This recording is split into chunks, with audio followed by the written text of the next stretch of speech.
Russia's war on Ukraine is in its 22nd month now and is showing no sign of letting up. The front line has barely moved in months and still stretches across southern and eastern Ukraine. Kyiv's hopes of an efficient counteroffensive have been dashed, with troops making only limited gains through Russia's lines. For more, let's speak to Frank Ledwidge, military affairs analyst, senior lecturer in strategic studies at Portsmouth University and a former UK military intelligence officer. Kyiv's counteroffensive, what went wrong and what needs to change this time? Well, good morning, Ben. Hindsight's a very useful perspective, but it isn't particularly helpful perhaps here. There's plenty of attribution of blame and what ifs and whatabouts.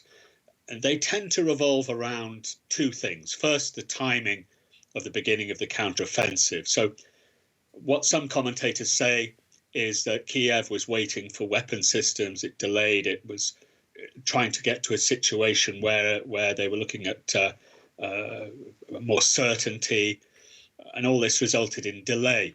Mm-hmm. Others say that the offensive itself was not sufficiently focused. There were three main axes, three main directions of assault, and there should have been one. Others say that experienced brigades should have been used instead of trained ones. Look, it's probably a combination of all of those. I'd add one, though. I think there was a very great deal of wish casting and happy talk from Western commentators and Western politicians about this, which put a great deal of pressure on the Ukrainians. The way this should have been done, I think, was an acceptance that this only could, in view of the Russian defences, this could only have been a bite and hold type of counteroffensive rather than some sweeping set of gains as we saw last year. But look, it's done now, and let's look forward.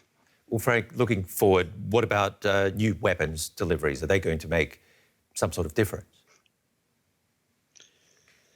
I'm extremely sceptical about war winners, game changers. We've had dozens of these, ranging from the Javelin anti-tank missiles through HIMARS, Patriot missiles, ATACMS long-range missiles, cruise missiles, cluster bombs, more ammunition, and especially F-16 jets, which have been and continue to be trumpeted as game changers. There's no such thing. The Ukrainians have done a fantastic job in collating all the equipment they've got, and they will continue to do so.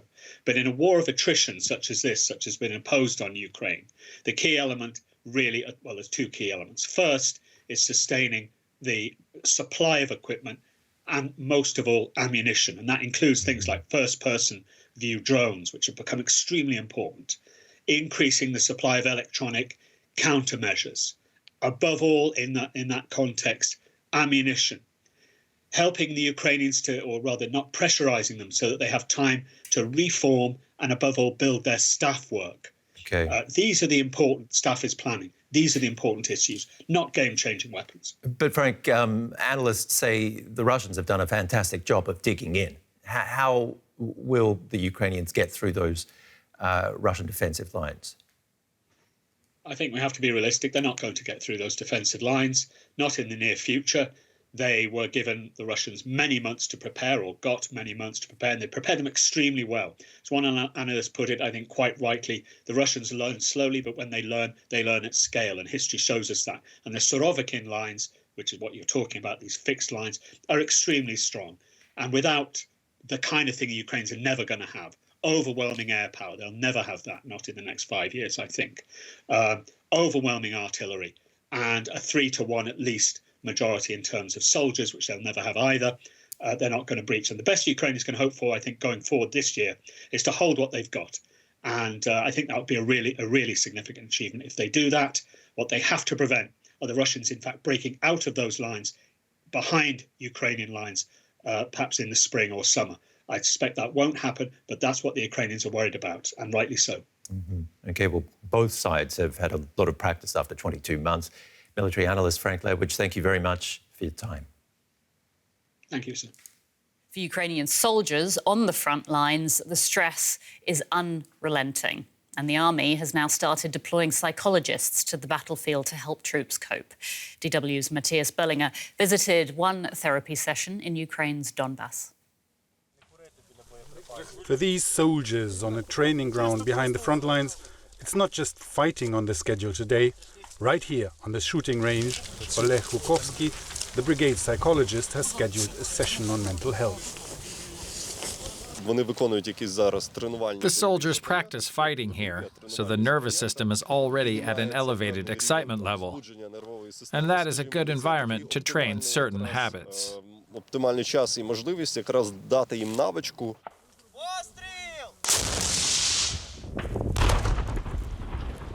One last shot fired, then the unit moves to a spot off the shooting range for some physical moves.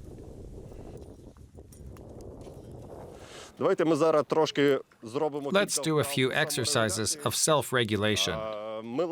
Jump lightly on the spot and shake your body. Just move and relax your body. Every brigade in the Ukrainian army is supposed to have a psychological support team. That would be NATO standard.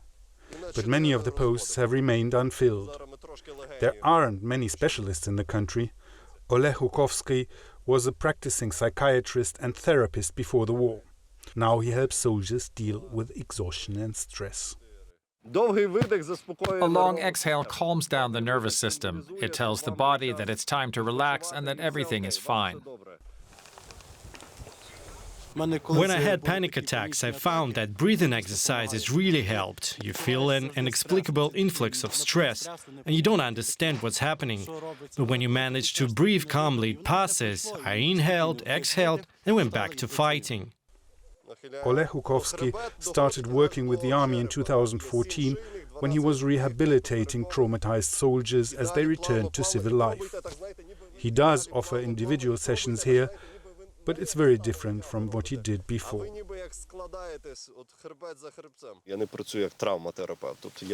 I don't work here as a trauma therapist. I don't dig out trauma. Some of the PTSD symptoms are actually just combat habits. A sudden rise of stress, excessive vigilance, even nightmares, superficial sleep. These help you not to forget where you are.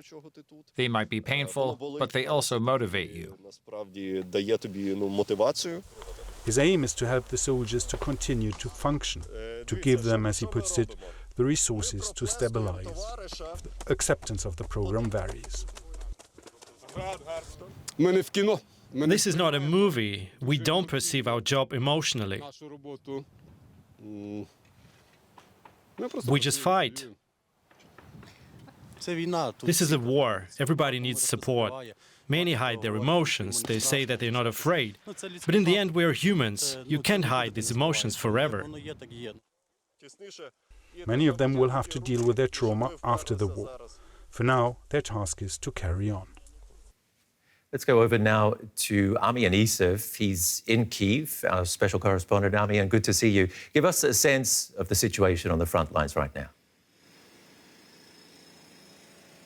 Well, as we've heard, it's just not moving. We've had over a year of bloody warfare, and only 1,500 square kilometers have changed hands. That doesn't mean Ukraine has gained that much. It means Russia has gained some, Ukraine has gained some. 1,500 square kilometers might sound like a lot, but to give you a sense of how small that is, it's about the size of Los Angeles, the city of Los Angeles. So thousands of lives have been lost with not that much to show for it. We've heard that Russia is pursuing an advance near Avdiivka, which is very near Bakhmut. Bakhmut, as you remember, last winter the battle for Bakhmut started there, and there's still fighting going on in that area. So that gives you a sense of how close the current front line is to where it was last year in the south. Ukrainians are trying to make a push in Kherson. The Dnipro River is a dividing line between Ukrainian lines and Russian lines, and they're trying to advance across the river there, and soldiers have reported it as a living hell. They've told reporters that it's a lot like D-Day, where they're basically crossing a body of water, the Dnipro River, a very wide river, in boats, and being shot like sitting ducks. They had hoped that they could push Russians back and make them retreat before they cross the river, but that's not the way it looks right now, just really crossing and getting killed in large numbers, and they've described it as a living hell. So Ukrainians are aware aware that the front line is just a terrible place to be right now. What about funding for Ukraine and the political situation? Volodymyr Zelensky's facing pressure at home. The US is saying funding for Ukraine could run out soon. Well, the funding from Ukraine for Ukraine from the U.S. will never run out. The U.S. could fund Ukraine indefinitely. It's the political will that's running out. We've seen since the October 7th Hamas terrorist attacks and the retaliation from Israel, focus has largely shifted away. You know, Republicans in the U.S., the right wing, has historically been pro-Israel and has been shaky on support for Ukraine. So what you're seeing now is a lot of doubt being thrown at the support that's going to Ukraine, and this resonates here. People know that that's happening.